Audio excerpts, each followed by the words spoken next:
ገና ባላየኸው ባልተደረገው ውይይት ላይ ጨለምተኛ አቋም ይዘህ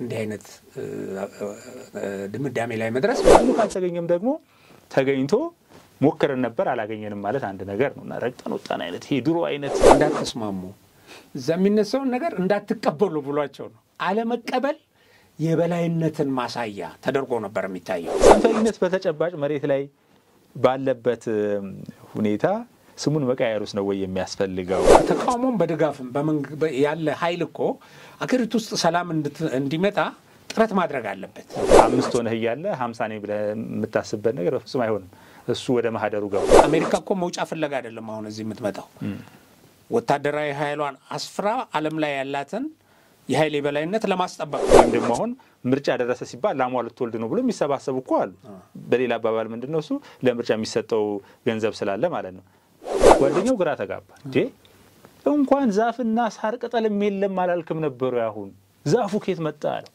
አሃ ሁለት የተራባ አንበሳማ ሲመጣ የግድ ዛፉ መኖር አለበት እኔ በእውነት በዚህ ጉዳይ ላይ እኮ ኤርትራውያንን ወይንም ደግሞ በወቅቱ የነበረው ህዝባዊ ግንባር ማለት የሚባለውንም ለመውቀስ ሁሉ ተቸገራል ነው ያሉ ነበርኩ እነሱም እኮ ኢትዮጵያን የምታክል ትልቅ ሀገር እንደው በዚህ ደረጃ ነጥቀው አላየንም ማለት ይፈልጉ አይመስለኝም እነዚህኞቹ ግን ቲፒኤልኤፍን ከተመለከተ ፈንጂ በየቦታው መቅበር ይፈልጋል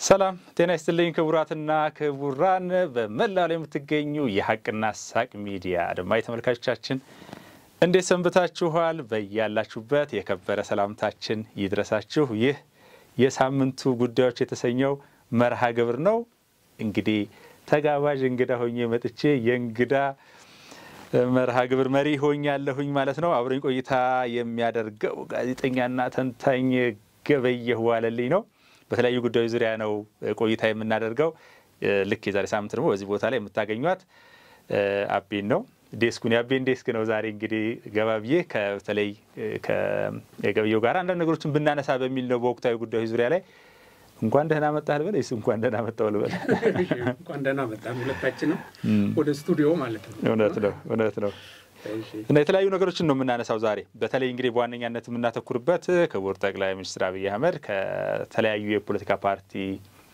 ተፎካካሪዎች ጋራ ያደረጉት ውይይት አለ በትላንትናው ዕለት በኢትዮጵያ ቴሌቪዥን በሁሉ ሚዲያዎች የተላለፈ ማለት ነው ዛሬ በጣም በርካታ ነገሮች ተነስተዋል እነሱን አስመልክቶ እንግዲህ በየፈርጁ 1-4-5 ነጥቦች አሉ እዛ ላይ እንቆያለን ከየትኛው እንነሳ እንግዲህ ውይይቱ ጥሩ ነው ያው ወደ ውይይት ተመቶ በጠረጴዛ ዙሪያ ምክክር ማድረግ በጣም አስፈላጊ በዲሞክራሲ ግንባታ ሂደትም ትልቅ አስተዋጽኦ ያለው እንደኛ ሀገር ብዙ ጥንቅጥ ነገሮች ብዙ ጥንቅጥ ችግሮች ከፖለቲካ ባህላችን የሚነሳ ይሄ በተለያየ ምክንያት መከፋፈል ይሄ የተለያየ የብሔር አጀንዳ የፖለቲካ አጀንዳ ብዙ ነገሮች ባሉበት ሁኔታ ውስጥ ተቀራርቦ መወያየት በጣም አስፈላጊ ነው ችግሩ ግን ወደ ውይይት ኑ ሲባል ወደ ውይይት መጥቶ ለሀገር የሚጠቅም ሐሳብ ይዞ መወያየት ነው የሚጠቅመው ከዛ ውጪ እዛ መተህ ውይይቱ ላይ የሆነ የትርፍ ለማግኘት ዛጋ በመታቀርበው ዛጋ ኖ በመትለው ትርፍ ለማግኘት የሌሎችን ትኩረት ለመሳብ በሚሆንበት ጊዜ ጄኒዩን ያልሆነ ሲሆን ያው የሚፈልገው ትርፍ አይገኝም ለምሳሌ ያልተገኙም አሉ አሁን ውይይት ላይ ያልተገኙ አሉ ተገኝተው ኦፌኮ አልተገኙም መራራ ምንድነው ያሉት ምንም ለውጥ ስለማንጠብቅ እኛ አንገኝም አሉ የዛው ፓርቲ አባል ደግሞ አቶ ጡርነህ ደግሞ አይ ጠቅላይ ሚኒስትሩ መሆናቸውና ስላላወቅን ይሄ በአነስተኛ ደረጃ ያለ ስለመሰለን ነው አንገኝም ያልነው አሉ ይሄ አሁን ገና ባላየኸው ባልተደረገው ውይይት ላይ ጨለምተኛ አቋም ይዘህ እንዲህ አይነት ድምዳሜ ላይ መድረስ በጣም ግቡ ምንድነው የሚለው ይመስለኛል። አሁን አንደኛ ነገር እንደዚህ አይነት መድረኮች ናቸው።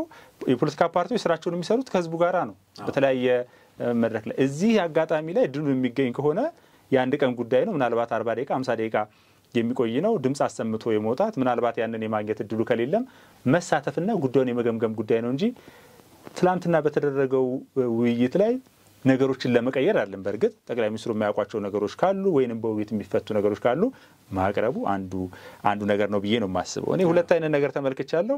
አንደኛ እንግዲህ ጠቅላይ ሚኒስትሩ ያነሷቸው ነገሮች አንዳንድ ነገሮች ዋና ነጥቦችን አነሳለሁ። እንደው ተፈናጥረው ወጡም አሉ ያለ መረዳት። ይሄም እንደው ፖለቲካን በቅጡ ያለ መረዳት የፖለቲካ እድሜን የመቁጠር አሁን ኢህአፓ ወጥቻለሁ ብሎ ልጁ ሲገልጽ ያየሁት ነበር። አንድ እዛም የሚዘል ልጅ ያለ አሁን ደግሞ ኢህአፓ እንዴት እንደገባ አላውቅም። ኢህአፓ ቅርብ ጊዜ ወዲህ ያው እንደዚህ አይነት መግለጫዎች እንትን ማለት ነገር አለ። አቋርጠን ወጥተናል፣ ረግጠን ወጥተናል የሚል እንደ ትልቅ እንደ ጀግንነት እንደ ጀብድ የሆነች 20 ደቂቃ ተሰምታ የምታልፍ አይነት ነገር። ዓላማው ያ ነው ወይ? መድረኩ ያ ነው ወይ? የመድረኩ ዓላማ እኮ ድምጽን ለማሰማት ነው፣ ህዝቡ እንዲያዳምጥ ነው። እድሉ ካልተገኘም ደግሞ ተገኝቶ ሞከረን ነበር አላገኘንም ማለት አንድ ነገር ነውና ረግጠን ወጣን አይነት ይሄ ድሮ አይነት በቃ ይሄ ምንድነው እንደ አድቬንቸር ይሄ ልክ የመንጋውን ትኩረት ለመሳብ እኛ አልተወያየንም። ረግጦ ለመውጣት ዕውቀት አያስፈልግም። የፖለቲካ አቅም የፖለቲካ ጥንካሬን አያሳይም ረግጦ መውጣት። በመሰረቱ ስብሰባ የምጠራው ማለት ስብሰባ ሲጠራ ማንኛውንም መድረክ ለመጠቀም ሐሳብህን እዛ ላይ ለመግለጽ ውስጥ ያለውን ስሜት እዛ ለማንጸባረቅ ኢትዮጵያ ውስጥ ያሉ ችግሮችን እንደ ህዝብ የህዝብን ችግር ነው መቀርፈው ካልክ ማለት ነው ጠይቀህ ነው መገኘት ያለበት። ለምንድን ነው የማያናግረን ጠቅላይ ሚኒስትሩ ኃላፊነት አለበት ብለህ እኮ ጫና ፈጥረህ ነው መሆን ያለበት። እና ለታሪክ ያንን ፖለቲካ ይሄ ነው አስመዝግቦ ማለት ነው። ስታገኝ ደግሞ ያቺን ነገር መድረክ ስታገኝ ደግሞ እስከመጨረሻው አሟጣ መጠቀም ነው።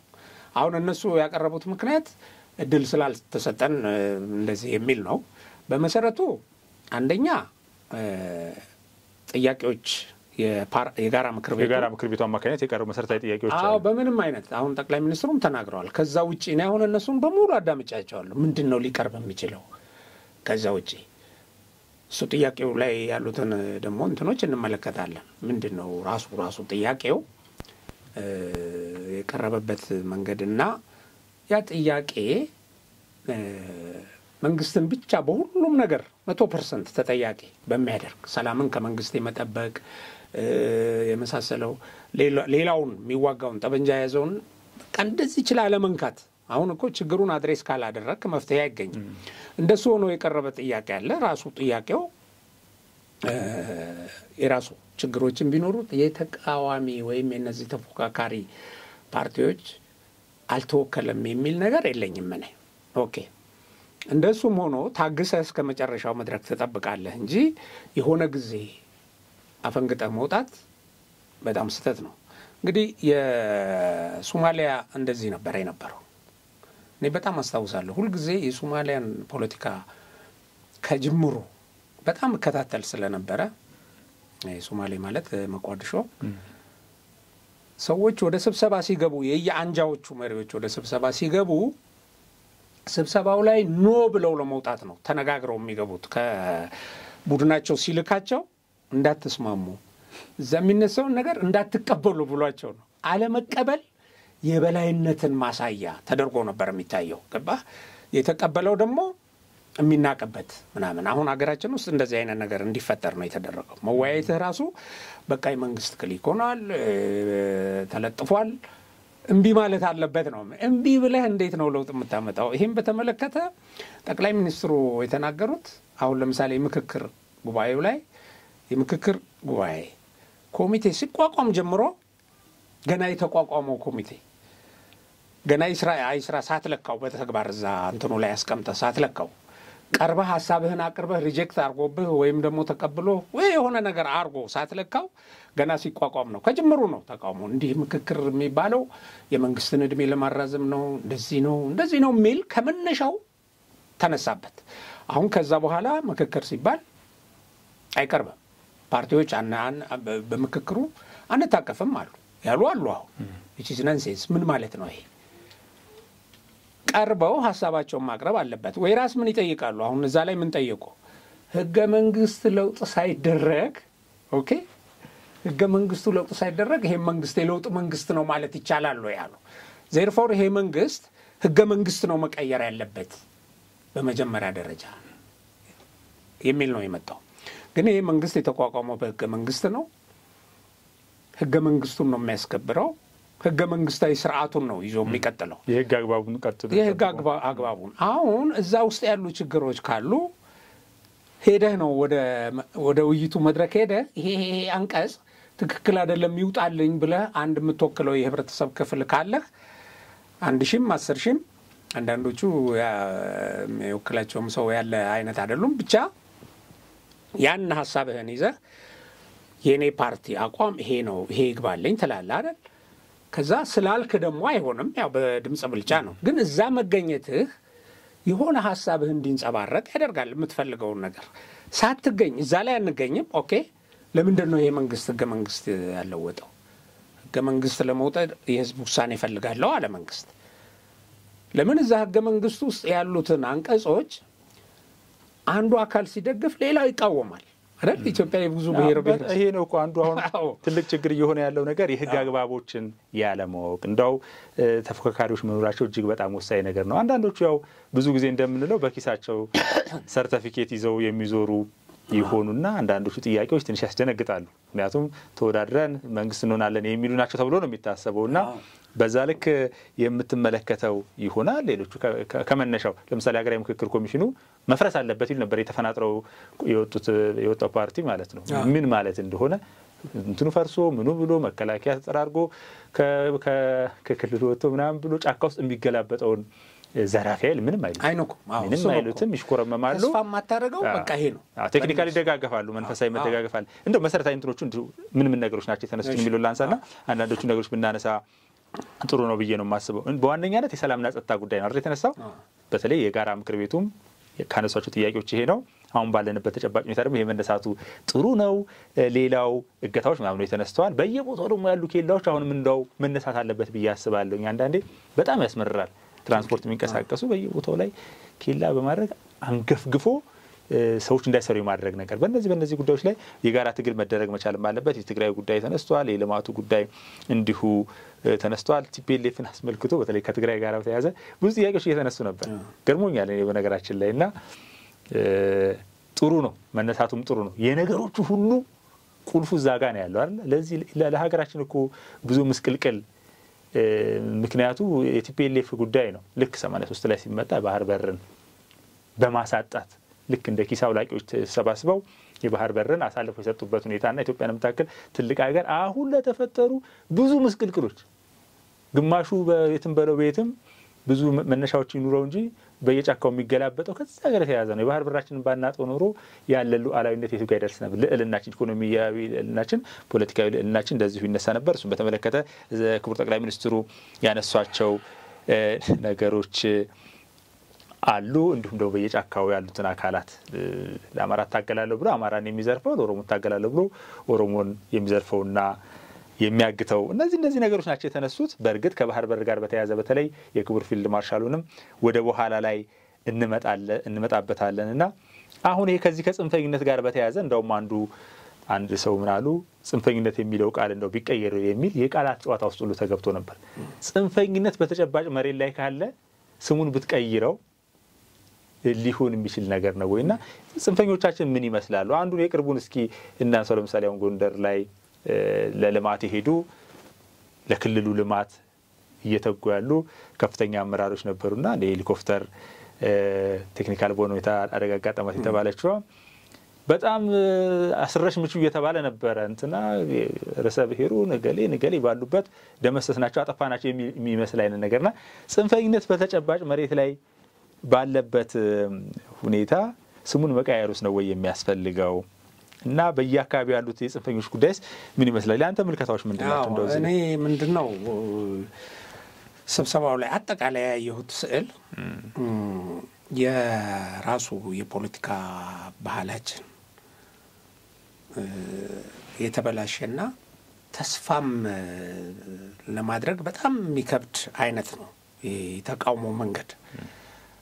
አሁን ተፎካካሪ ይባል እንደዚህ ብለዋል። አሁን ስሙን ስለለዋወጥክ አይደለም፣ ከተቃውሞም በላይ የጠላትነት እንትን ነው የምታይበት።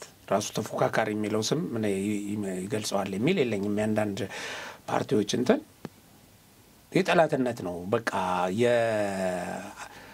የአግዘን የአገሪቱን ፖለቲካ እንለውጣለን እዛ ላይ ትንሽ አስተዋጽኦ እናድርግ ብሎ የመምጣት ሳይሆን እዛ ጋር ለመታየትና ትኩረት ለመሳብ የሚደረግ ነው። በቃ እኔ ይሄን ተቃውሞ ያለው ይሄን አድርጌ ያለው ይሄን ተናግሬ ነበር የሚል ትኩረት የመሳብ አይነት ነገር ነው።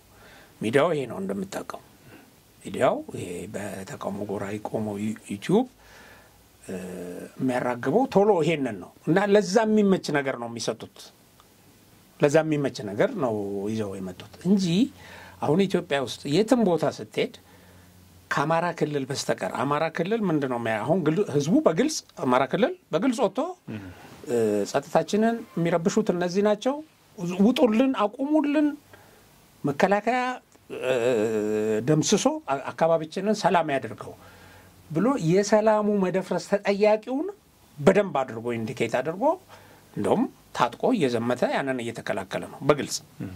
ኦኬ እንደ ህዝብ እንደዛ ያደርጋል። አሁን ከዛ ውጪ ግን ይሄን ሰላም ለማምጣት ይሄን ንገታ ለማስቀረት ይሄንን እንደዚህ የምትለው ለዛውም ልባርግ እነዚህ የፖለቲካ ድርጅቶች ወደ ኋላ ሄደ ስታይቆ መከላከያ ይውጣ እንደ መፍትሄ ያስቀመጡት ከኦሮሚያና ከአማራ ክልል መከላከያ ይውጣ ያሉ ናቸው። አሁን እሱን አቋም ይዘው እዛ ምክር ቤት የተቀመጡ ሰዎች አሉ እና ግን እገታ ይቅር ማን ነው እገታን የሚያስቀረው? አጋቹ ማን ነው? አዎ አጋቹ ማን ነው? አሁን የትም ቦታ ብትሄድ አሁን እገታ በተፈጠረበት ቦታ ሄዶ እነዚህን ኃይሎች በቁጥጥር ስር የሚያደርግ ታጋቾችን ነፃ የሚያወጣ እንደገና ደግሞ ሌትና ቀን ቆሞ በየጫካው ዝናብ ጎርፍ እየወረደበት ይሄን የሚከላከለው መከላከያ ነው። እዛ አካባቢ ያለውን ክልል ውስጥ ያለውን ህዝብ ይውጣው ብትለው ነው የሚለው፣ ይቀመጥልን ይምጣልን ነው የሚለው፣ ተጨማሪ ኃይል ይምጣልን። ትንንሽ ወረዳ እኮ ስትሄድ እዚህ መከላከያ ለምን አልመጣም ብሎ ነው ጥያቄ የሚያቀርበው። እና ሀገሪቱ ውስጥ ሰላም እንዲመጣ በጣም አበክረው ጠይቀዋል። ኦኬ ሰላም እንዲመጣ አበክረው ሲጠይቁ ግን መፍትሄውንም ለምን እንደዚህ አይደረግም? እንደውም አሁን በጣም እንደውም መጠየቅ የነበረበት ለምንድነው እነዚህን ኃይሎች ደምስሶ እነዚህ ሰላም የሚያደፈርሱትን የሚያግቱትን ኃይሎች ደምስሶ የግብር የምንከፍለው መከላከያ ከዚህ በላይ ተጠናክሮ ገባ ከዚህ በላይ አሳዶ ይሄን ነገር ለምን አያቆምም? ለምን አጀንዳ ሁሉ ጊዜ ይሆናል? የመራዘሙ ምክንያት የራሱ የሆነ ሆኖ ግን እንዲህ አይነት ጥያቄ ነው መምጣት ያለበት ካለበት ግን እንዲህ አይነት ጥያቄ ለማምጣት መንግስትን የሚኮንኑበት አይሆንም። ይሄንን አሁን በመንግስት ምክንያት ሰላም ደፈረሰ፣ መንግስት ለድርድር ለሰላም ዝግጁ ባለመሆን ነው ይሄ ነገር የመጣው አይደለም። መከላከያ በየቀኑ ለምንድን ነው እየሰበሰበ የሚያነጋግረው? ሶስቱ ክልሎች ላይ ነው ዋነኛው እንግዲህ ችግር ያለው። ትግራይን በተመለከተ የትግራይ ያለው ኃይል በጣም የሚታወቅ ነው። በጣም የሚሰሩትን ነገር ስትመለከት አንደኛ በህግ አግባብ የሚሄዱ አይደሉም። ብሔራዊ ምርጫ ቦርድ በተደጋጋሚ የሚያደርጋቸው ነገሮች አሉ። አስተካክሉ ነው የሚላቸው እኮ ሌላ ነገር አይደለም። በዚህ ጊዜ ውስጥ ጉባኤ ጥሩና ፓርቲያችሁን ሰዱ ነበር ሲባሉ ነበር። አይ እኛማ ከዛ ያለፍነን ከፓርቲ የሚያለፍነን አሉ። ቁመታችን ከዛ በላይ ነው አሉ። ወይ በህግ ነው የምትኖረው። ይሄ ለመርከው 5 ሆነህ ያለ 50 ነኝ ብለህ የምታስብበት ነገር በፍጹም አይሆንም። እሱ ወደ ማህደሩ ገብቷል። ተወደደም ተጠላ ማለት ነው። አንደኛው እሱ ነው። ሁለተኛ አማራ ክልል ያለው ኃይል በተለያየ ብዙ የተለያዩ ምክንያቶች ይኖራሉ። ምንም እንኳን የሚያዋጣውና ትክክለኛው መንገድ ህጋዊና ሰላማዊ ሆነ መታገል ነው። ምክንያቱም የ2010 ለውጥ ገበየው ታስታውስ እንደሆነ ጠመንጃ ይዞ በመገላበጥ በመተኮስ የመጣ አይደለም። የኢትዮጵያ ልጆች በጋራ ቆሞ ነው ስላሉ የተከሰተ በመሆኑ እንደዛ ብታደርግ ነው የሚሻለው። ነገር ግን ሁሉም ሰው እንደዛ ስለማያስብ ሊያስብም ስለማይችል ያሳሰብ ደረጃውም ስለሚለያይ እና እነዚህ አክተሮች ተዋናዮቹ የተለያዩ ስለሆነ በተለያየ መንገድ ሊገባ ይችላል። መከራውን ጦሱን እያመጣ ያለው ማን ነው አሁን ህዝቡ ላይ ብለህ ስትል በዝርፊያው በእገታው ትምህርትን የሚያቆም ኃይል ያለበት ነው ትምህርት ማስተማር እንደነውር የሚቆጠርበት መምህር ተንበርክኮ በገበያ ውስጥ እንዲሄድ የሚደረግበት አጸያፊና አሰቃቂ ሁኔታ የሚረሸንበት ሁኔታ አለ ይሄንን ለመናገር በፍጹም የሚፈልጉበት ነገር አለ ይሄን ብቻ አይደለም ደግሞ ይሄው ደባቸው 9 ትንንሽ አድርጎታል ይሄንን ዛ በየጫካ ያለው 9 ቦታ እኮ ያለው እኮ እውነት ነው እዛው ኮንትናና እንትና እርስ በርሱ የሚፋለምበት ነውና አንዳንዴ ባንዳንድ አካባቢዎች እኮ ከመከላከያ ጋር ከተደረገው ግጭት ይልቅ እርስ በርሱ በወዳጅነት ጨዋታ የተጫረሰው ነው የሚበልጠውና ምንም ነገር ስለዚህ ይገደለ ህዝቡን አባት ልጅ አባቷን ገላ ልክ እንደ ትልቅ ነገር ጃግናው እየተባለች የሚቀባበሉበት ነገር ይሄን ነው የምትመለከተው የዚህ አይነት ነገሮች በጣም በስፋት ይሄዳልና ይሄን ዝም ብሎ በጸጥታ ከታለፈ እጅግ አሳሳቢ ነገር አለ ማለት ነው እና እንደው ጠቅላይ ሚኒስትሩ ምንድነው ያሉት አንደኛውን ጉዳይ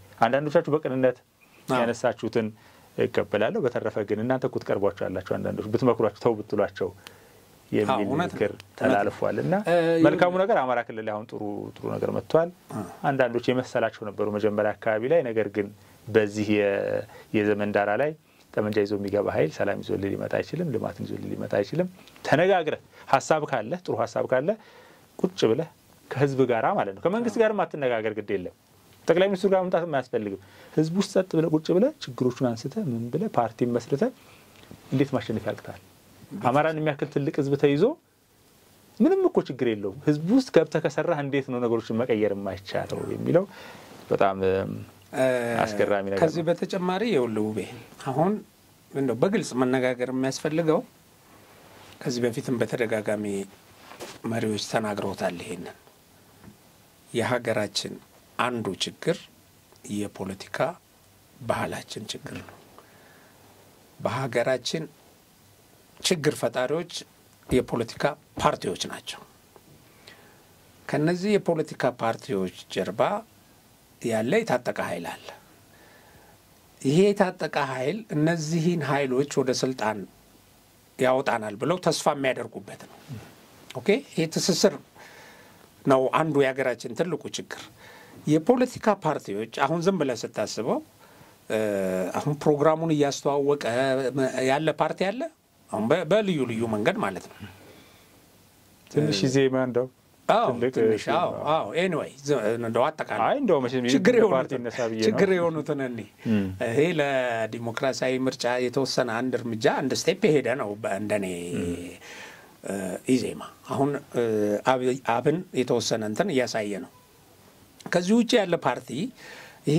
የገባ እንደዚህ ነው ሰላም ስላልደፈረሰ አሁን እንደውም እኮ የሚቀጥለው ምርጫ ላይ ሰላም ስለሌለ እንዴት እንወዳደራለን የሚሉ እንትን ያሰሙ ያሉ ፓርቲዎች አሉ ኦኬ ለምን እስካሁን ድረስ አሳይመንታቸውን ሳይሰሩ ቀርተው ማለት ነው የፖለቲካ ፕሮግራም ቢኖር ለምሳሌ አሁን ያማራ ያሁን የሚዋጋው ኃይል ባንድ የፖለቲካ ፓርቲ የሚመራና የፖለቲካ ፕሮግራም ያለው ቢሆን ህዝቡ እኮ ይሄን ተስፋ ያደርጋል በቃ ምርጫ ሲመጣ ልናሸንፍ እንችላለን ይላል ወጣቱም እኮ ወደ ጫካ ሄደ ኦኬ በዚህ ፕሮግራም ቀርቤ ይሄ የሚወክለኝ ፓርቲ ቀርቦ ተወዳድሮ ያሸንፈልኛል እስከዛ ለጠብቅ ብሎ ልማቱን ያለማል በመሰረቱ አሁን ምንድነው የታጠቀ ኃይልን ለስልጣን መወጣጫ የአስቦ የተቀመጠ ኃይል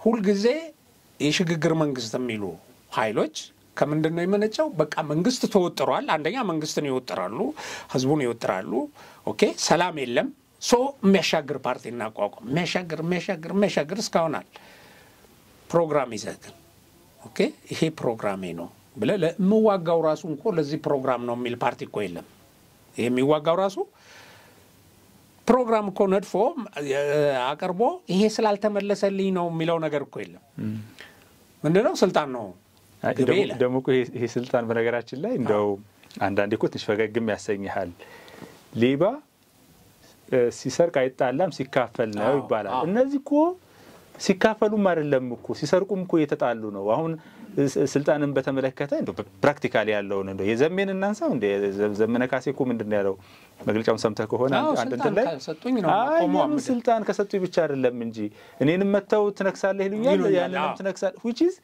እንደ ያረ ነገስታቱ በዛችሁ እንደው ከዘመነ መሳፍንት እስከ እስከ ዘመነ ካሴ እኮ ነገሮቹ ቀጠሉና አትሊስት ጫካ እንኳን ሆኖ ያኛው ዛም ያለው መንገስ የሚፈልግ ነው።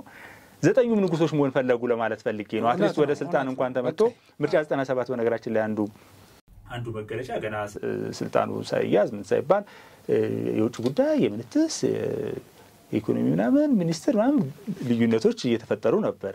አትሊስት የሚመስል ነገር ስለነበረ ማለት ነው። ይሄኛው እኮ ገና ተበታትኖ እያለ እርስ በርሱ እየተዋጋም ስልጣን ያጣላዋል። ዘሜንገስ እስክንድሪንገስ ማንነሱ ይንገስ የሚል ነገርና ይሄንን ይመስላል ማለት ነው። እንደው ቀላል ነገርም አይደለም በዚህኛው በኩል የሚታየው።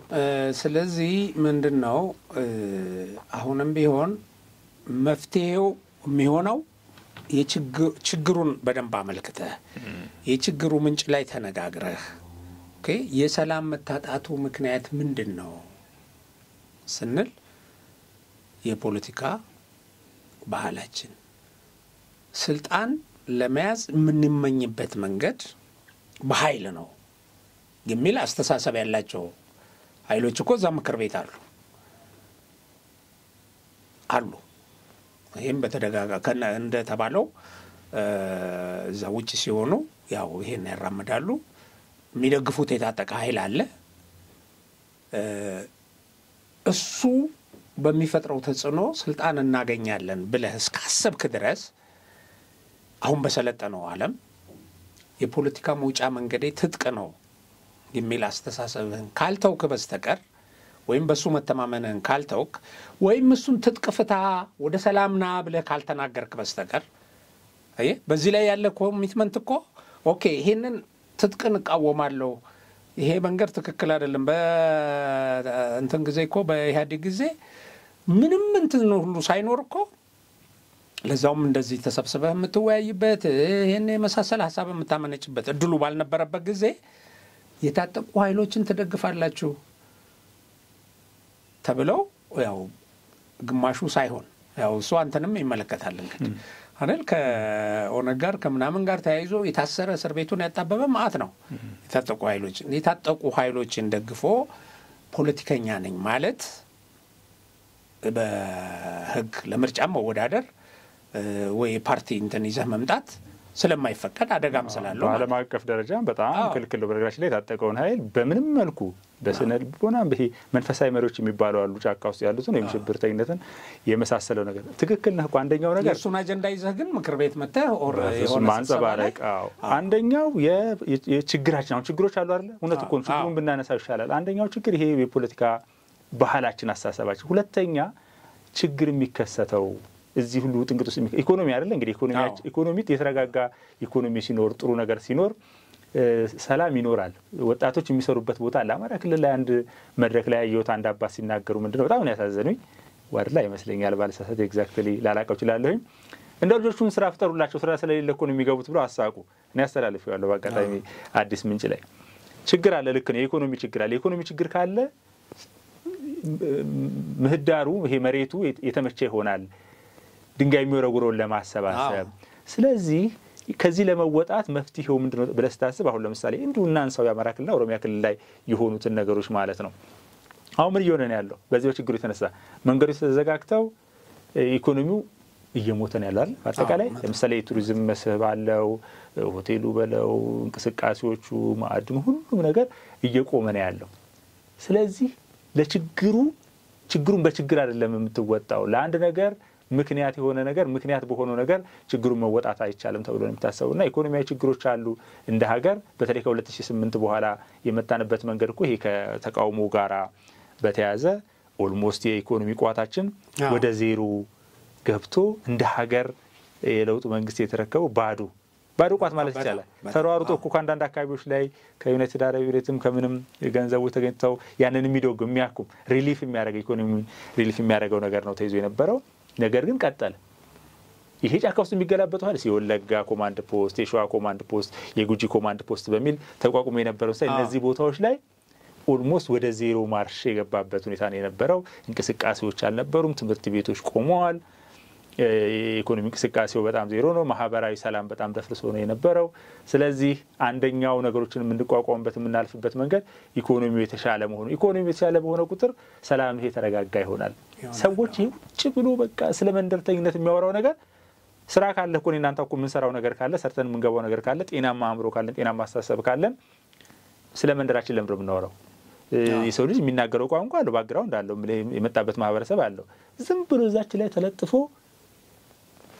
ኦሮሞ ነው ታገላለሁ የሚለው የ50 አመት ትርክት ነው የሚያመጣው በጣም እየገረመኝ ነው ያለው አሁን አማርኛ ተናጋሪውም ጽንፈኛ ኦሮሞኛ ተናጋሪውም ጽንፈኛ የ50 አመት ትርክት እያመጡ ነው ያሉት ላለፉት 50 አመታት እንዲሆን ይያለ ነው ቲፒኤልኤፍም ተቀላቅለውበታል ትግርኛ ተናጋሪውም ጽንፈኛ ሁሉም የ50 አመት ትርክት እያመጣ ነው አንዳንዶቹ ነገሮች እንደው ደርግም የመለሳቸው በ67 አብዮት የተመለሰ በዛ ጊዜ ያልነበሩ ይመስል ዘለ ይሁን አላቅም አንዳንዶቹ ነገሮች በሂደት ተመልሰዋል ይሄንን ሁሉ ካልና ከተነጋገርን ግን እንደው ነገሮች ሁሉ አልጋ ባልጋ ናቸው ሁሉም ነገር ሰላም ምንም ነገር የለም ለማለት አለ መሬት ላይ ያሉ ነገሮች አሉ ችግሩ መነሻው ምንድነው እሱ መፍትሄውስ ምንድነው ካላለን መምህር አንበርክኮ የሚገለው የሚዘርፈው መንገድ የሚያቆም አዲስ አበባ እንዳትገባ ተብያለሁ ብሎ አንተን ጫካ ከገባ በኋላ ባህር ዳር እንዳትገባ የሚያደርግ ከጎንደር ባህር ዳር ከደሴ ወልዲያ እንዳትሄድ የሚዘጋጋ አደገኛ ኃይል ካለ ያው የተልኮ ጉዳይ ማለና እንዴት ነው መፍትሄ የሚገኘው አያርቅባቸውም እሱ ነው አሁን መፍትሄው ትክክለኛ ችግሩ ምንድነው ብሎ መምከር ያስፈልጋል ቁጭ ብሎ ቀደም እንደነገርኩ ነው ለምሳሌ ወለጋ አካባቢ ብዙ ጊዜ ከህዝቡ ድጋፍ ያገኝ ነበር ሸኔ ከህዝቡ ስንቅ ይወስድ ነበር የቆየ ሲመጣ ይሄን በኃይል ማድረግ ጀመረ የቆየ ሲመጣ ሬፕ ማድረግ የኢትዮጵያ መከላከያ ባይዘው ከህዝብ ጋር በመወያየት በጣም ትልቅ ልምድ አለው እንትኑ ተልቆ መዋጋት ነው ተዋክቶ ማስተካከል ነው አይደል እንትን የሚጠበቅበት ከዚህ ውጪ ሄዶ ግን ሌሎች የፖለቲካ ኃይሎች ሊሰሩት የሚገባው ነገር በተቃውሞም በድጋፍም ያለ ኃይል እኮ አገሪቱ ውስጥ ሰላም እንዲመጣ ጥረት ማድረግ አለበት በመሰረቱ ሰላም ከሌለ የሚፈልገው ስልጣን የለም ሰላም ከሌለ አሁን ስለ ኑሮ ውድነት ስለ ችግር መታወራው ለውጥ አይመጣም ሰላም ከሌለ ትልልቅ ነገሮች አሉ ከፊታችን ለምሳሌ እንትን ብሔራዊ ጥቅምን ለማስከበር የባህር በር ጥያቄ ይሄን የምናቀርብ ሀገር ነን ኢትዮጵያ አሁን በዚህ ሁኔታ ላይ ያለ ሰላም እንዲመጣ ወርዶ መስራት አለበት እያንዳንዱ ቅርበትም ያላቸው አሉ እንደተባለው ልክ ነው ከመንግስት ይልቅ ወይ ከህዝብ ይልቅ ለነዚህ ኃይሎች የሚቀርቡ አሉ በጣም ይታወቃል ይሄ በተለያየ ጊዜ እኮ መግለጫ መቼ ነው የሚያወጡት እኮ ብለ ስታይ ኦኬ የሆነ ቦታ ላይ እንትን ሲል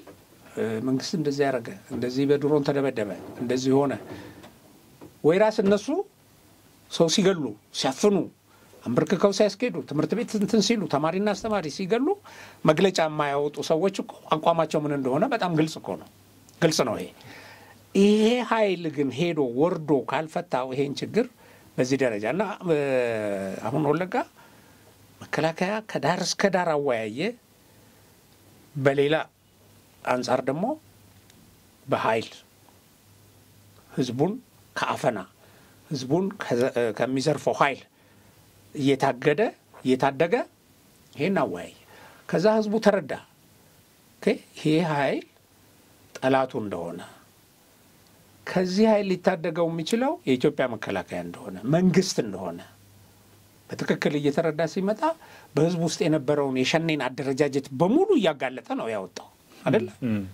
በሙሉ እየተመነጠረ ነው ያወጣው ከዛስ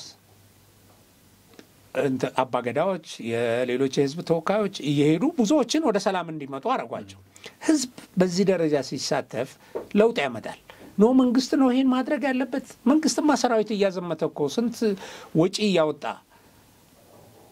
አይፈልገውም እውነቱን ለመናገር አይፈልገውም ጊዜ በነገራችን ላይ እንደው ገበየው ነበር ሌላውም ጋር ቢሆን ይውል እንደዚህ አይነት ተሳትፎ ያስፈልጋል ፓርቲዎች በዚህ ነገር መሳተፍ አለባቸው ሰላም ይምጣ ገታ ይቆም እንደዚህ ሁሉ ትንሽም ቢሆን ጫና ቢያደርጉው ዛሬ ደግሞ ማድረግ ይችላሉ የሚችሉ ናቸው አንዲት መግለጫ ማውጣት ይበቃል እኮ እውነት ለመናገር ቀደም ሲል አሁን የተነሳው ከዚህ ከአማራ ክልል ይውጣ መከላከያው የሚባልበት ጊዜ እኔ አንድ የሚያስማማኝ ነገር ልንገር ለምሳሌ ቢያንስ እንደው በተወሰነ መከላከያ እንደዛ ማለት አይችልም በአዋጅ የተቋቋመ በህግ የተቋቋመ ተቋም መከላከያ ነው ማለት ሀገር የሚጠብቅ አንዳንዱ ጠግቦ ሊገላበጥ ይችላል በየከተማው ይሄ ፓርቲ ነው ምናምን ብሎ ወይም ደግሞ አሁን ምርጫ ደረሰ ሲባል ላሟል ተወልድ ነው ብሎ የሚሰባሰቡ እኮ አሉ በሌላ አባባል ምንድነው እሱ ለምርጫ የሚሰጠው ገንዘብ ስላለ ማለት ነው የኢትዮጵያ ሀብት ነው ይሄ ነገር ለኢትዮጵያ ዲሞክራሲ የሚሆን ነገር ነውና እሱ ላይ መስራት ያስፈልጋል ነገር ግን መከላከያ ወደ ካምፑ ግባ ያለው ኃይል ጫካ ያለው የምትገላበጡት እዚህ እየዘረፍክ ያለው ምናምን በአስቸኳይ አቁም ቢል ኖሮ አትሊስት ቆም ብለ ለማዳመጥ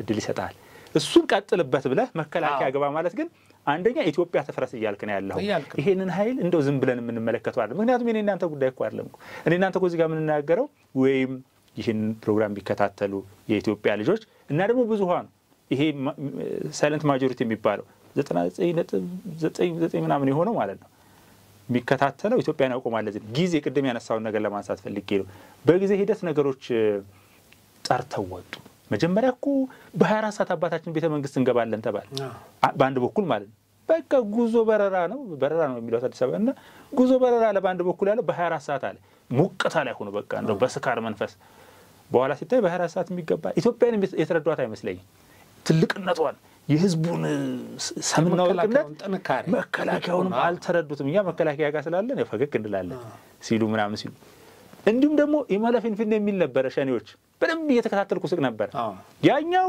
ጉዞ በረራ ጀምሮ ነበር በ24 ሰዓት ሊገባ እነዚህ አልመሮ ደግሞ ኢማላፊንፊን ማለት ጉዞ ፊንፊን ሁለቱም ተመሳሳይ ናቸው ተመሳሳይ ክንፍ ያላቸው ወፎች አንድ ላይ ይበራሉ ሶ አንደኛ ነገር እኔ ማለት የፈለኩት ጊዜ ጥሩ ነው ጊዜ ነገሮች እንዲተዳርጋቻል አንደኛ በሞቀታ በ24 ሰዓት ተገባለ ያለው በ24 ሰዓት እንደማይገባ አማርኛ ተናጋሪው አፋን ኦሮሞ ተናጋሪው እንዲሁም ደግሞ ትግርኛ ተናጋሪው ጽንፈኛ ቲፒኤልኤፍ እና የሱ ጀሌዎች ለማለት ፈልጌ ነው እነሱ መስላቸው ነበርኩ ግር ብሎ ሊመጡ በሚቀጥለው ሳምንት ባህር ዳር ማን ነው ደብረ ብርሃን ትግራዊት ትሆናለች ሲሉ ነበርኩ ምን ማለት ነው ወራ ነው ትግራዊት እንዴት ነው የምትሆነው ደብረ ብርሃን እንደዛ ያሉ እየመጡ ነበር አንደኛ ጊዜ እነሱም እንደማይችሉ ተረዱት ኢትዮጵያ ትልቅ ሀገር ነች ይሄ ታጥቆ የሚንቀሳቀሰው ማለት ነው ይሄ አፈሙዙን ይዞ የሚሄደውና ከውጪ እንደሚደጎሙ ምናምን የሚለው ጀክት የሚደረገው እሱ ገባው ውጪ ያሉትም ላኪዎቹም አሁን ገብቷቸዋል የነሻለቃ ምንትስ ቅብጥርስ የሚባሉት እኛንም መስመሰል አድርገን ጠፍጥፈን ሰራታለን የሚሉትም አሃ ይሄ ህዝብ ትልቅ ህዝብ ነው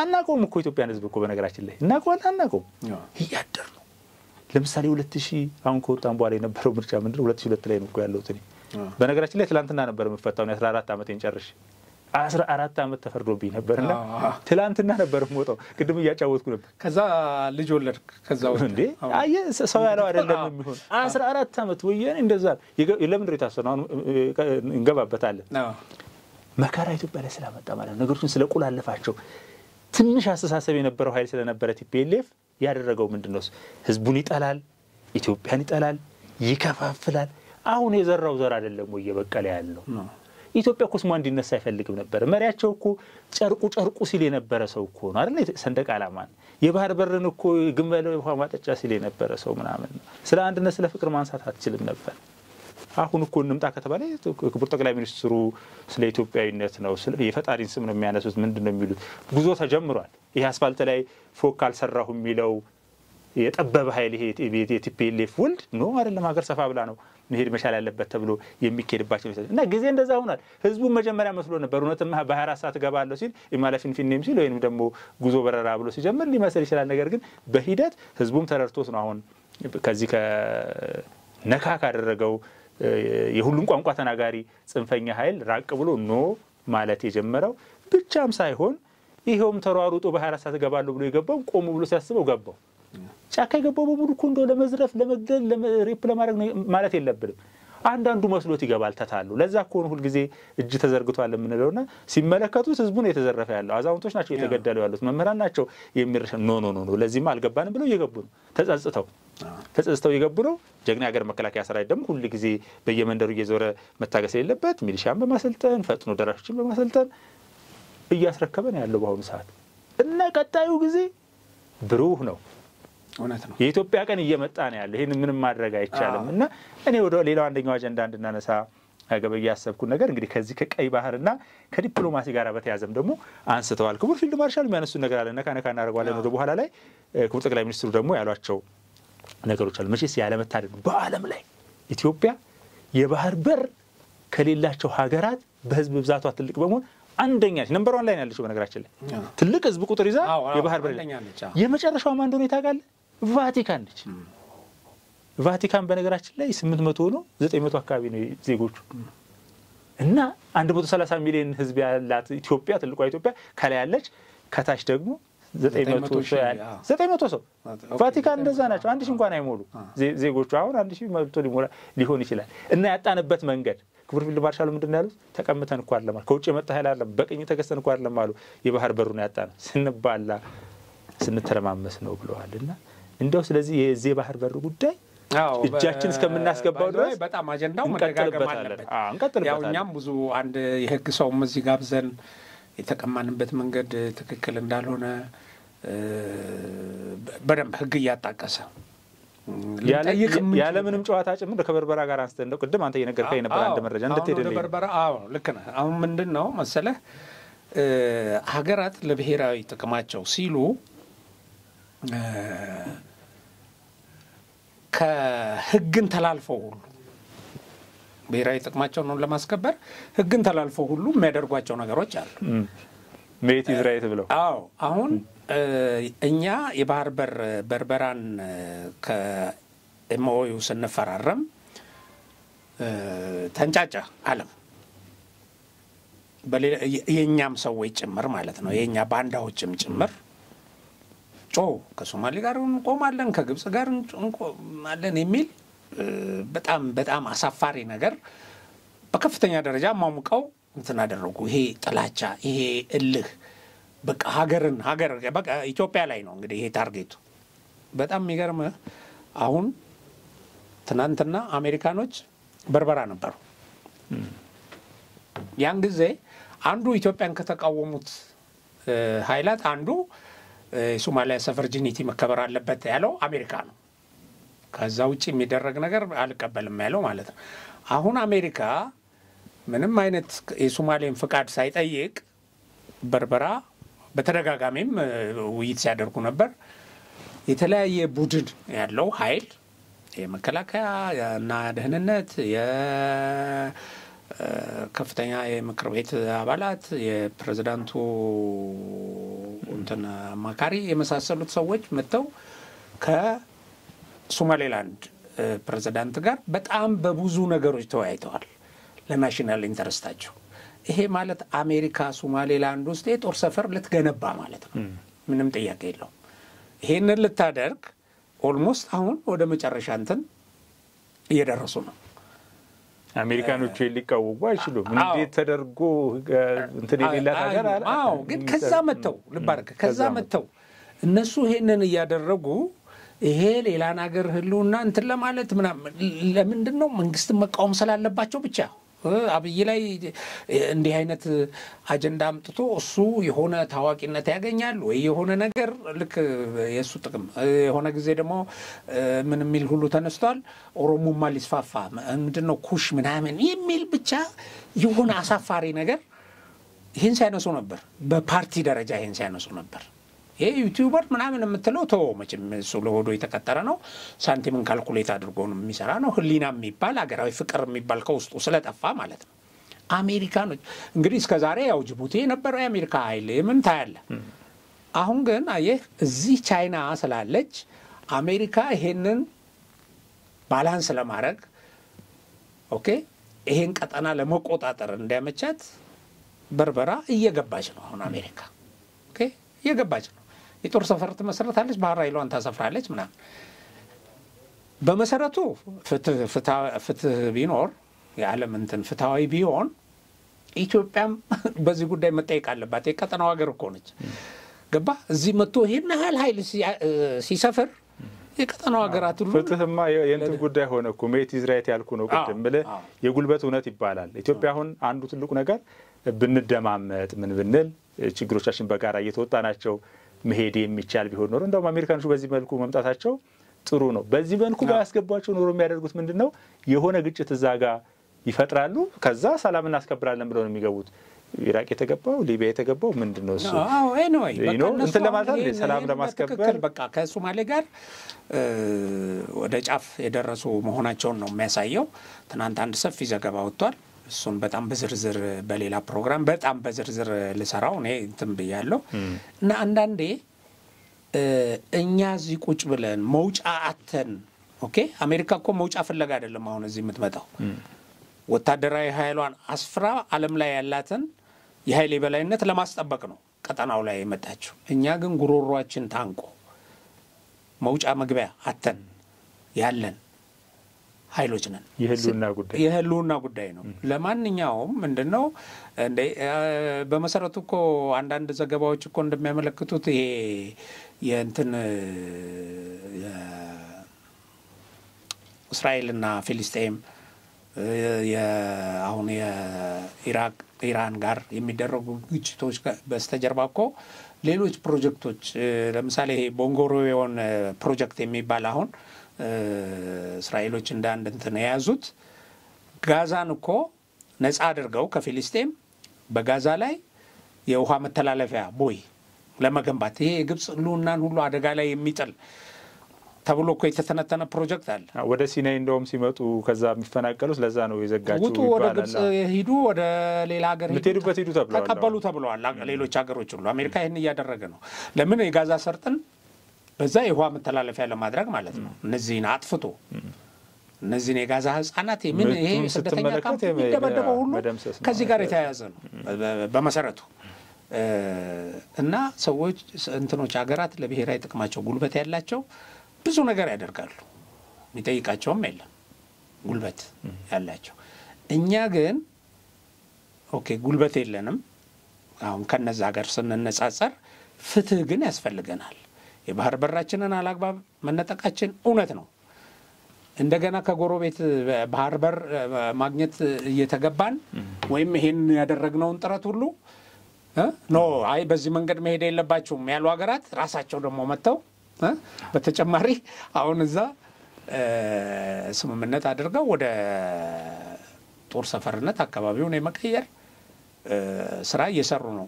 እና ግን ይሄ ሆኖ እኛ መጠየቃችን በጣም ፍትሃዊ ከተገቢ በላይ የሆነ ነገር ነው። እና ማንም ዜጋ ማንም ፓርቲ ለዚህ መታገል አለበት ለብሔራዊ ጥቅሙ። ደግሞ በነገራችን ላይ እንደው በዚህ ጉዳይ ላይ መቼም አንዱ የህልውና ጉዳይ ስለሆነ እናነባለን አይደል? መቼስ ምንድነው እሱ ምን ማለት ነው? በህግ አግባብ ማግኘት እንችላለን። ሶስት ነገሮች አሉ እንግዲህ ከዚህ ጋር በተያያዘ እንደዚህ የባህር በር ነው። እኛ ወደብ አለ የሚጠይቅናል ነው። ወደብ የኢትዮጵያ አየር ኃይል ማናየር መንገድም አንዱ ወደባችን ነው። የባህር በርን በተመለከተ ሶስት መሰረታዊ ነገሮች አሉ ነው እንግዲህ የተባበሩት መንግስታት ቻርተርን እያነበብኩ ነበር እና አንደኛው ነገር ወደ ዓለም አቀፍ ህግ ስንሄድ ሶስት ነገሮች ማለት አንደኛ የታሪክ ጉዳይ በታሪክ አግባብ ኢትዮጵያ ከዚህ ከቀይ ባህር ጋር በተያያዘ የነበረ ነገር ምን ይመስላል በታሪክ ዘመን በሙሉ ማለት ነው። እንኪሳው ላቂዎቹ ተጠቃቅሰው አሳልፈው ከመስጠታቸው በፊት በነበረ ሁኔታ በሙሉ የታሪክ ነገር ይቀርባል በነገራችን ላይ ባለም አቀፍ የመድረኩ። ሁለተኛ ግብጽ እኮ በአባይ የመጠቀም ታሪካዊ እንትን ይከበርልኝ ነው። ያው ደግሞ የፍትሃዊ በሆነ መንገድ ሉክ በጣም ትልቅ ነገር ነው ያነሳው ይነሳል ዓለም አቀፍ እንትን ላይ ስላለ ነው ህጉ ላይ በታሪክ ምን ያህል ተጠቅመዋል በታሪክ ምን ነበር ምክንያቱም ወደ ኋላ ተመልሰን ነው የምታየው። እዚህ ቦታ ይሄ የኔ ቦታ ነው ብለን እናንተ ስንከራከር ወደ ኋላ ተመለስ ብለን ምን ያህል ጊዜ ኖርበታል ትባላለህ። አንተ 10 ዓመት ኖርበት ከሆነ እኔ ደግሞ 2 ወር ኮኔ ኖርኩበት ያንተ ነው ማለት ነው ቦታው ፕራዮሪቲዋ። እና የታሪክ ጉዳዮች የሚባሉ አሉ። ግብጽ ቀደም ሲል እንዳነሳው የአባይን ተፋሰስ በተመለከተ የአባይን ወንዝ በተመለከተ ከ80 ቢሊዮን ኩቢክ ሜትር በላይ ነው በየአመቱ የሚወጣው። እነሱ 55.5 ቢሊዮን ኩቢክ ሜትር ሱዳኖች ደግሞ 18.5 ቢሊዮን ኩቢክ ሜትር አድርገው ኦልሞስት 1% ማተኑ አንደው በጭራ ለኛ ሊበትኑልን እኛ ያለንም እዚህ ሁሉ ነገር ውስጥ ማለት ነው። እንደዚህ አይነት የእብደት የማይመስል ነገር ማለት ነው በራሱ ጊዜ ፌል ያደረገ ይባላል። በህግ አግባብ ደግሞ የማይሰራ ይወጣለት ዓላማ አለ። አንድ ነገር ህግ ሲወጣ ለሆነ ነገር ዓላማ ተብሎ ነው። ዓላማው በማይኖር ጊዜ ህጉ አይሰራም። የግብጽና የምናምን ጉዳይ ያንን ያሳያል። ኢትዮጵያን በተመለከተ ቀይ ባህር ጋር ያለው ጉዳይ ይሄንን ይመስላል ማለት ነው። ሌላው ከዚሁ ጋር ተያይዞ ደግሞ የህግ ጉዳዮች በህግ አግባብ ነው ወይ ያጣ ነው ብለን ስንል ብዙ ነገሮችን ማንሳት ይችላል። እንደው መረጋገም እንዳይሆንብኝ ብዬ ነው ብዙ ጊዜ በዚህ አንተም ብዙ ጊዜ አንስታችሁታል በዚህ ጉዳይ ላይና በህግ አግባብ አይደለም ያጣነው እንደናሰብ አይነት ራስ ገዝ የኢትዮጵያ ግዛቶች የሆኑትን ሌላም መነሳት የነበረባቸው ነገሮች ለዛውም እኔ በእውነት በዚህ ጉዳይ ላይ እኮ ኤርትራውያንን ወይንም ደግሞ በወቅቱ የነበረው ህዝባዊ ግንባር ማለት የሚባለውንም ለመውቀስ ሁሉ ትቸገራል ነው ያሉ ነበርኩ። እነሱም እኮ ኢትዮጵያን የምታክል ትልቅ ሀገር እንደው በዚህ ደረጃ ነጥቀው አላየንም ማለት የፈለጉ አይመስለኝም። እነዚህኞቹ ግን ቲፒኤልኤፍን ከተመለከት ፈንጂ በየቦታው መቅበር ይፈልጋል። ትንሽ ነኝ ብሎ የሚያስብ ስለሆነ ኢትዮጵያን ስለሚፈራት የኢትዮጵያ የቀና ብላ የምትሄደው አንዱ ባህር በሯ በመሆኑ ኢትዮጵያን አንገቷን ካልሰበረ 100 ዓመት እንገዛለን ብለው ነበር የሚያስቡት አይደል? ኢትዮጵያ 100 ዓመት እንደው በትንሹ ማለት ነው። ሾርት ተርም ጎል እኮ ነው 100 ዓመት እንጂ እንደዛ ነው። አንገትን ለማሰበር ዝቅ ማድረግ ስለፈለጉ ቀይ ባህር በሯን ቆለፉት ማለት ነው። እና ሁለተኛው ነገር እሱ ሶስተኛው ግን የህልውና ጉዳይ መኖር አለ መኖር ከሆነ ባለም አቀፍ ህግ ይቀርባል። ለምንድን ነው እኛ ግድቡን ማንገድበው? ለምሳሌ ውሃ አይሄድም ማለት እንችላለን? አንችልም እኮ ምክንያቱም ኢንተርናሽናል ሪቨርስ ሮም ይባላል። ሌሎቹ የሚኖሩት ህልውናቸው የተመሰረተው በሚሊዮን የሚቆጠሩ አሁን ለምሳሌ እንግዲህ ኢትዮጵያ በአፍሪካ ሁለተኛው ህዝብ ቁጥር ያላናት አንደኛው ናይጄሪያ ነች፣ ሶስተኛው ግብጽ ነች። ማስራብ አንችልም 80-90 ሚሊዮን ግብጻውያን መብት የለህም ዓለም አቀፍ እንትን ላይ ይቀርባል። ይሄ ደግሞ እዚሁ ላይ ደግሞ ኢምፕላይ ይሆናልና ኢትዮጵያ እንደዛ ማድረግ ከቻለች ዓለም አቀፍ ህግ ደግሞ ህልውናችን ነው። 130 ሚሊዮን ህዝብ ዛሬ በሰላም አግባብ በህግ አግባብ እየጠየቅን እንዲህ ነው እያልን ነው እኔ እናንተ ማለት ነው። የኔ እናንተ ልጆች እና የልጆቻችን ትውልድ አባላት ሁሉንም ያስቀምጡልሃል። ድሮኑንም ያስቀምጣሉ፣ ሚሳኤሉንም ያስቀምጣሉ፣ ምንም ይላሉ። ያለ ህግ አግባብ ያጣነውን ያለ ህግ አግባብ ልንቀበል ሁሉ እንችላለን። ወደዛ ሊኬድ ይችላል ነው ያለ።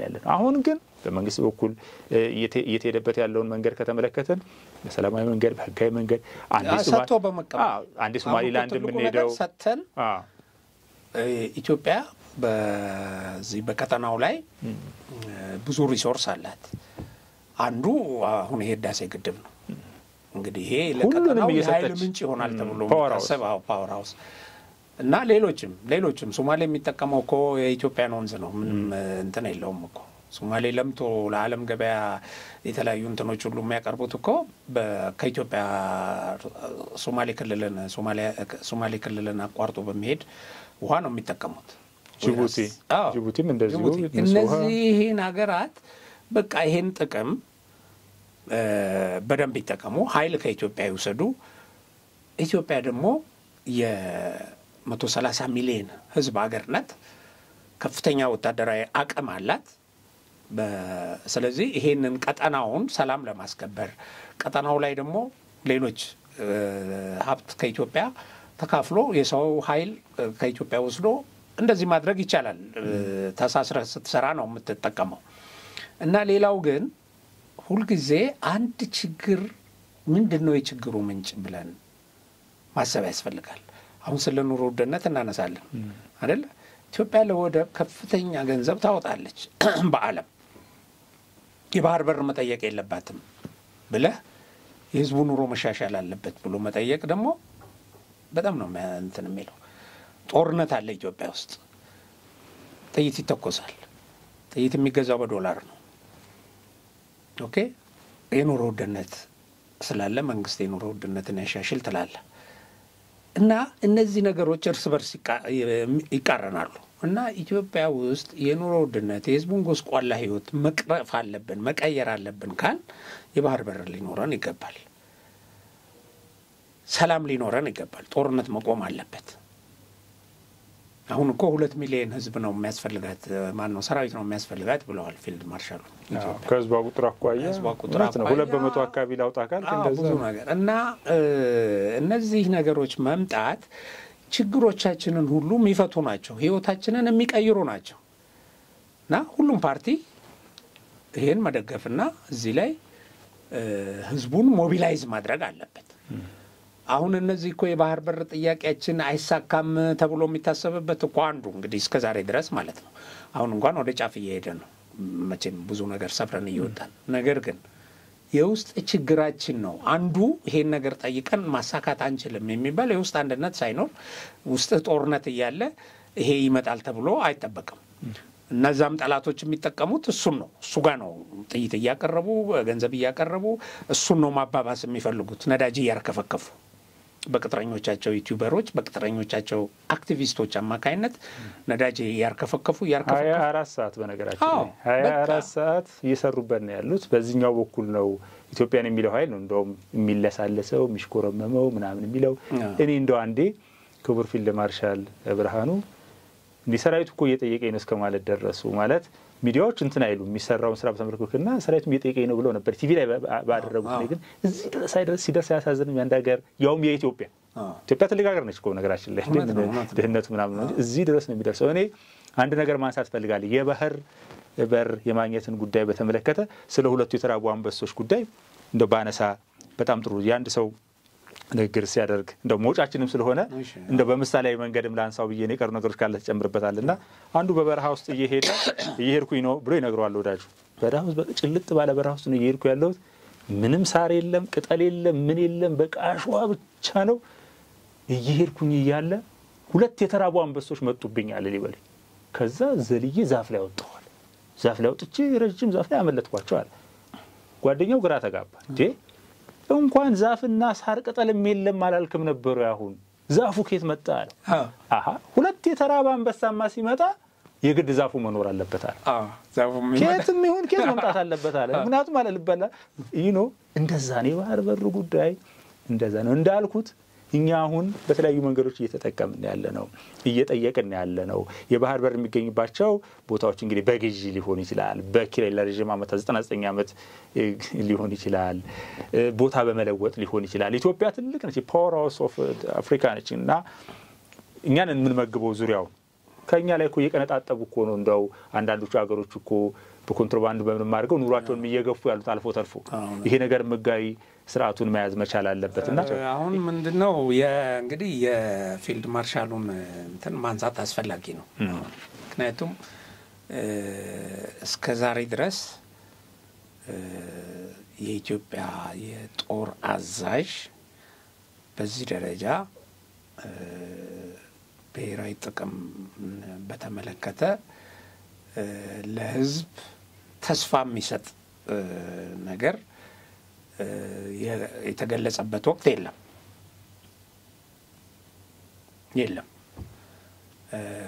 ምክንያቱም ብዙ ጊዜ ያው ወይ ፖለቲከኞች ወይ ሀገር መሪዎች ናቸው እንደዚህ አይነት ነገር በደምሳሳውም ቢሆን የሚገልጹት። ግን አሁን ያለንበት ወቅት የብሔራዊ ጥቅም አጀንዳ ከዚህ ጋር ተያይዞ ደግሞ የባህር በር በከፍተኛ ደረጃ የተነሳበትና ለዚህ ትግል በዲፕሎማሲው በሌላውም መንገድ እየተደረገ ያለበት ወቅት አሁን ነው። ይሄ ወቅት ነው።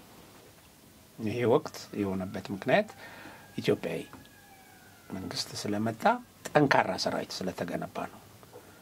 እንግዲህ ስንጀምር የምታስታውሰው ነው። ስንጀምር ይሄ የባህር በር ጥያቄ የምትል ነገር ስትመጣ ኢትዮጵያ ወደ ቀይ ባህር ዝር ማለት የለባትም። ግብጽ ኤርትራ ሄደች፣ ሶማሌ እዛ ሄደች፣ ተፈራረሙ፣ ምን አሉ።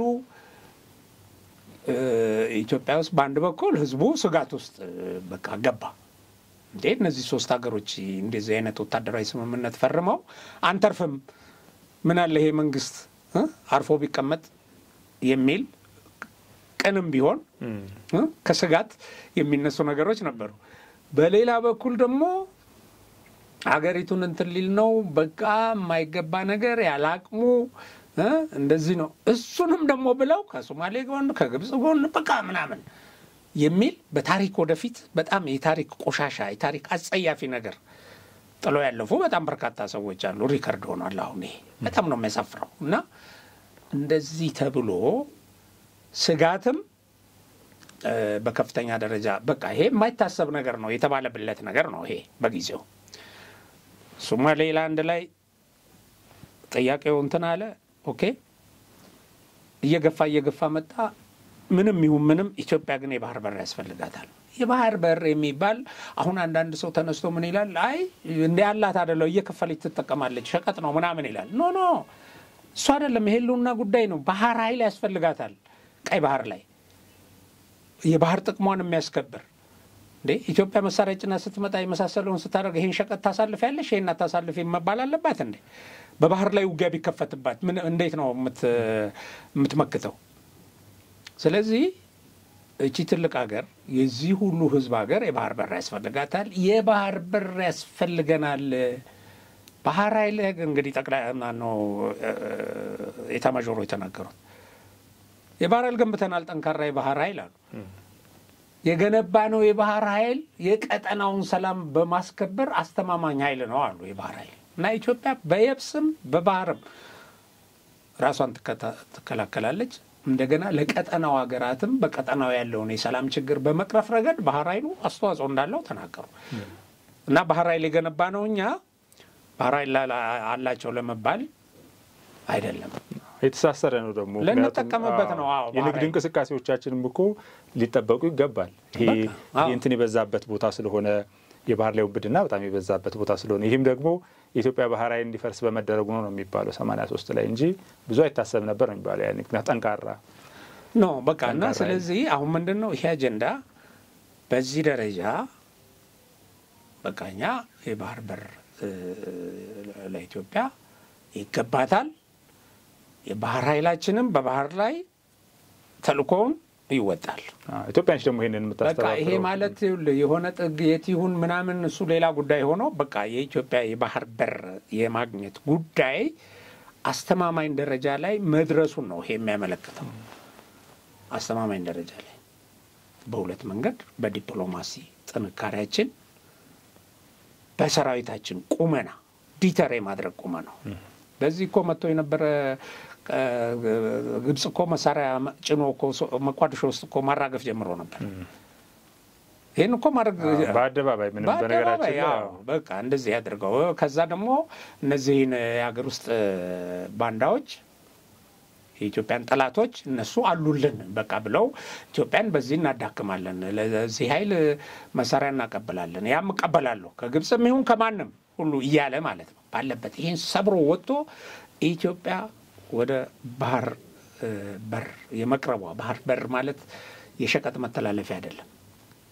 ከዛ በላይ የባህር ኃይል ቤዝ ወታደራዊ ቁመናዋን በቀይ ባህር ላይ በታሪካዊ ቀይ ባህር ላይ የምታደርግበት ጊዜ መቃረቡን ነው የሚያሳየው። የህዳሴ ግድባችን ወደ ፍጻሜው መድረሱ እዚህ ጋር ያለንን ተጽዕኖ በከፍተኛ ደረጃ ይጨምረዋል። የባህር እንግዲህ ከሳቸው ንግግር እንደተረዳሁት ማለት ነው። ስለዚህ እነዚህ ነገሮች አሉ። እንግዲህ ኢትዮጵያ መከላከያ አገሪቱ ውስጥ ያለውን ጠላት የውጭ ጠላቶች የሚተማመኑበት ለውጭ ጠላቶች በመሳሪያነት ቆሞ የነበረውን ኃይል አሽመድምዶ ከውጭ የሚመጣውንም ጥቃት በሩቁ አስቀርቶ ይሄ ዲተረንስ የሚባል በመከላከያ በጣም ትርጉም አለው። እውነት ነው። በጣም ትልቅ ነገር ነው። ሳይዋጋ የሚያሸንፍ ሰው አንድ ቀንማ ያው በዚህ ጉዳይ ላይ አንተ ልጄ ይገባለሁ። አሁን ዛሬ መጥቻለሁ እንግዲህ ዛሬ 2 ወር ልመጣ እችላለሁ። በዚህ ጉዳይ ላይ ወታደራዊ እንቅስቃሴዎቻችን ዙሪያ በደንብ እመጣለሁ። በነገራችን ላይ ወንድም ማለት እንደው መጨረሻ ላይ ያነሳው ክቡር ፊልድ ማርሻሉ ያነሱት እንደው ልቤ ውስጥ የቀረው ነገር በዛ እንሰናበት ብዬ ነው። ኢትዮጵያ ትልቅ ስለሆነች አስቸጋሪ ነው። አንደኛ እኛን አስተባባሪ መሆን ያለብን በቀጠናው ላይ ባለው ሀገር ምክንያቱም ትልቅ ነን። አንዳንዱ እኮ የሆነ ነገር ቢቋረጥ መርከብ ቆመ ምናምን ቢባል በሄሊኮፕተርም እኮ ብስኩትና ሩዝ በሰተው እውነታውን እናገር እንጂ አንዳንድ ጊዜ እኮ እኛ 42 ቁጥር ጫማ ስናደርጋ ሀገር የሆኑ ሀገሮችንና ትልቋን ኢትዮጵያን የሰው ዘር ምንጭ ሆነች ትልቋን ኢትዮጵያን ከነዛ ጋር ማወዳደር የሚፈልጉ የባንዳነት ውርስ ያላቸውን ሰዎች ይመለከትና እንደው ምንድነው የተሆነው ብዬ ነው ማሰብ። ኢትዮጵያ እንደዛ አይደለችም፣ የምታወዳደረው ነገር አይደለም ሆነን ለመናገርና ኢትዮጵያ ትልቅ ስለሆነች ቀላል አይደለም። የሆነ ቦታ ላይ እንቅፋቶች ቢያጋጥሙ ምናምን ቢሉ ይሄ እዚህ ቀጠናው ላይ እዚህ ምስራቅ አፍሪካ ላይ እየተከማቸ ያለው ኃይል ሶስተኛ ዓለም ጦርነት ከተነሳ በነገራችን ላይ የሚነሳው እዚህ ነው የሚባል ሁሉም እዚህ ነው እኮ ያለው ኃይሉን ይዞ ትልልቆቹ ሀገሮች በሙሉ እዚህ ነው ያሉት። እኛ ግን ሶማሌላንድ ሄደን ስንሞክር ከዛ ሶማሊያ ስንሄድ ይሄ ባንዳውና የባንዳ ልጅ ሆኖ ሊያሾፍብህ ሊቀልድብህ ይፈልጋል። ነገር ግን በጣም ደስ የሚለው መልካሙ ነገር ባንዳ ኢዝ አረፋ ባንዳ አረፋ ነው ሁልጊዜ በዛው ሩቆኑ ነው እኮ የሚንጫጫው እንቁራሪቷ ምን አለች ይባላል። ባህር ውስጥ ሆና ኩሬ ውስጥ ሆና እሳት ተቃጠለ ሲባል የራሱ ጉዳይ ነው ይቃጠላለች አለ። ቤት ተቃጠለ ምናምን ሲባል ከዛ ውሃ ቀጂ መጣና አቃጠላት ይባላል። እኛ እንደዛ አይደለም። እኛ ለሀገራችን እንደዛ አይደለም የምናስበው። ኢትዮጵያ የልጆቻችን ሀገር ስለሆነ የምናስበው። በጣም ከልብ ነው የማመሰግነው። እንግዲህ መግቢያውን እንደጀመርኩ ሁሉ መሰናበቻውንም ላድርግ። ክቡራትና ክቡራን የነበረን ቆይታ ከሞላ ጎደል ይህንን ይመስላል። ከመውጣታችሁ በፊት ላይክ ያላደረጋችሁ ላይክ እንድታደርጉ እንዲሁም ሼር እንድታደርጉ በታላቅ አክብሮትና ፍቅር ነው የምንጠይቀው። ላይክ እየቆጠርን ያለነው አሁን ከስሩን ምን ያህል ሰው ነው ላይክ ያደረገው? ብዙ ሰዎች ላይክ ካላደረጋችሁ ሁለተኛ እንዳናያችሁ እያላችሁ ነው ብለን ነው የምናስበው። ሰላም ለኢትዮጵያ ይሁን። መነሻችንም መድረሻችንም ኢትዮጵያ ሀቅና ሳቅ ሚዲያ በሚለው ነው የምንሰናበተው። ሰላሙ ነው።